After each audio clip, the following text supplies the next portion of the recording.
मत चाहो किसी को इतना कि बाद में रोना पड़े। मत चाहो किसी को इतना कि बाद में रोना पड़े, क्योंकि ये दुनिया दिल से नहीं, क्योंकि ये दुनिया दिल से नहीं, ज़रूरत से प्यार करती है। तो दोस्तों, स्वागत है आपका आपके भरोसेमंद चैनल इलेक्ट्रिकल वाला में। आज हम बात करने जा रहे हैं मोटर और जनरेटर होता क्या है, आखिर इन दोनों में क्या फ़र्क है। आपके इलेक्ट्रिकल इंटरव्यू में भी ऐसे क्वेश्चन पूछे जाते हैं और आप लोगों को पता होगा, लेकिन जब जवाब देते होंगे तो बहुत सारा ऐसा प्रॉब्लम दिखाई देता होगा। तो आज हम उसी पे बात करेंगे और 2-3 पॉइंट पे बात करेंगे और आपको क्लियर हो जाएगा कि मोटर और जनरेटर में क्या फ़र्क होता है। तो सबसे पहले हम बात करते हैं मोटर और जनरेटर एग्जैक्टली होता क्या है। तो मोटर क्या होता है, इलेक्ट्रिकल पावर को कंजप्शन में लेकर के मैकेनिकल एनर्जी आपको देता है। लेकिन उसी जगह जनरेटर क्या होता है, जनरेटर आपका मैकेनिकल एनर्जी को कंजप्शन करता है और आपको इलेक्ट्रिकल एनर्जी देता है, जस्ट अपोजिट होता है। तो दोस्तों चलिए चलते हैं और अपने टॉपिक पे बात करते हैं। ये हमारा मोटर है और ये जनरेटर है। मोटर क्या करता है, मोटर इलेक्ट्रिकल एनर्जी को मैकेनिकल एनर्जी में कन्वर्ट करता है, पहला पॉइंट तो ये है। और जनरेटर क्या करता है, जनरेटर मैकेनिकल एनर्जी को इलेक्ट्रिकल एनर्जी में कन्वर्ट करता है। अब हम बात करते हैं ऐसा कैसे हो सकता है। तो सबसे पहले तो हम ये जान लेते हैं कि आप मोटर को जनरेटर की तरह और जनरेटर को मोटर की तरह यूज़ कर सकते हैं और बहुत ही आसानी से कर सकते हैं। इस वीडियो को आप देखें, आपको अच्छी तरह समझ में आ जाएगा। तो सबसे पहले हम यहाँ क्या करेंगे, इलेक्ट्रिकल एनर्जी को मैकेनिकल में कन्वर्ट कैसे करेंगे। तो देखिए क्या होता है, यहाँ पे हम 3 फेज देते हैं इसके स्टार्टर पे। स्टार्टर में बहुत सारे कॉइल होते हैं, उसमें हम 3 फेज देते हैं, जिसकी वजह से क्या होता है, स्टार्टर में करंट फ्लो होना स्टार्ट हो जाएगा।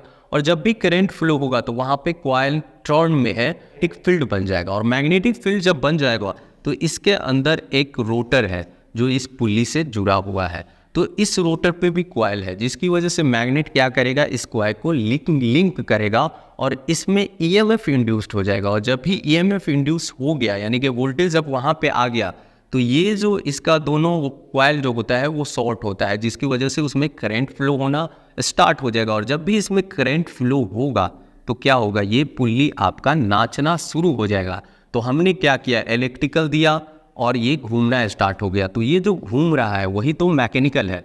तो दूसरा क्या है, ईएमएफ पे काम करता है, ये इलेक्ट्रोमोटिव फोर्स यानी कि फैराडेज लॉ पे काम करता है आपका मोटर। जब भी हम इसमें इलेक्ट्रिकल सप्लाई देते हैं, ईएमएफ इंड्यूस होता है, जिसकी वजह से ये पुल्ली घूमने लगता है। और ये पुल्ली घूमने लगा तो यही आपका मैकेनिकल एनर्जी होता है। लेकिन यहाँ पे हम क्या करते हैं, इसको, ये जो पुल्ली है जिसको हम प्राइम मूवर से कनेक्ट करते हैं और इसको बहुत ही स्पीड से घुमाते हैं, कम से कम 1500 आरपीएम पे जब इसको घुमाएंगे तो इसके अंदर जो इसका रोटर है उसमें कॉइल बेरा होता है। और जब भी हम किसी कॉइल को घुमाते हैं किसी मैग्नेट के बीच में, तो वहाँ पे ईएमएफ इंड्यूस होता है। और ईएमएफ इंड्यूस होगा, इसका मतलब वोल्टेज यहाँ पे आ जाएगा, जिसकी वजह से हमें यहाँ पे इलेक्ट्रिसिटी मिल जाता है। तो यहाँ पे मैकेनिकल हमने दिया और इलेक्ट्रिसिटी मिल गया। तो ये भी काम करता है फैराडेज लॉ पे।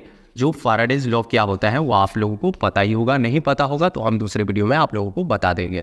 अब हम बात करते हैं, जो मोटर होता है ना, वो फ्लेमिंग लेफ्ट हैंड पे काम करता है, फ्लेमिंग लेफ्ट हैंड।